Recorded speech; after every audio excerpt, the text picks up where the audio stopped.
Bismillahirrahmanirrahim. Assalamualaikum warahmatullahi wabarakatuh. Saya Nur Nafika binti Muhammad Fazli. Hari ini saya akan berkongsi tajuk tentang perkara yang perlu dilakukan untuk mendapatkan hati yang tenang. Perkara pertama yang perlu kita lakukan untuk mendapatkan hati yang tenang ialah sentiasa berselawat kepada Nabi Muhammad SAW. Hal ini kerana apabila kita berselawat kepada baginda, Allah dan para malaikat akan berselawat kepada kita berlipat kali ganda serta sentiasa mendoakan kesejahteraan hidup kita. Qala Rasulullah sallallahu alaihi wasallam, al-bakhilu allazi man zukirtu indahu falam yusalli alayya. Riwayat Tirmizi. Yang bermaksud Rasulullah bersabda, orang yang paling kedekut adalah orang yang apabila disebut namaku di sampingnya tetapi dia tidak berselawat kepadaku. Yang kedua, untuk mendapatkan hati yang tenang ialah bersangka baik.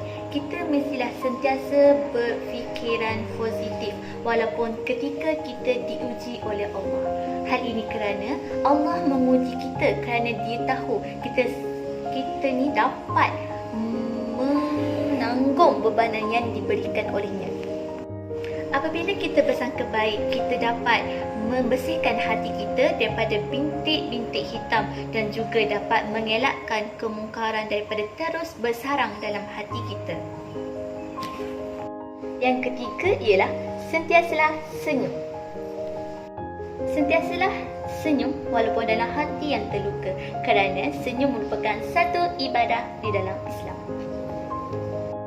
Senyum merupakan bahasa badan yang dapat menginspirasikan yang kita tengah bahagia. Dengan senyum, hati kita akan menjadi lebih tenang, insya-Allah.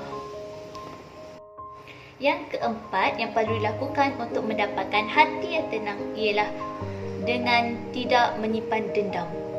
Janganlah kita membenci seseorang apabila dia melakukan kesilapan kepada kita. Tetapi kita perlulah memaafkan kesilapan yang dilakukan olehnya kepada kita.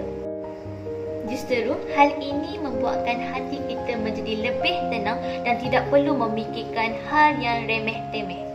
Jika seseorang itu melakukan keburukan kepada kita, janganlah kita membalasnya dengan keburukan, tetapi kita perlulah membalasnya dengan kebaikan agar orang itu menyesali perlakuannya yang dilakukan kepada kita.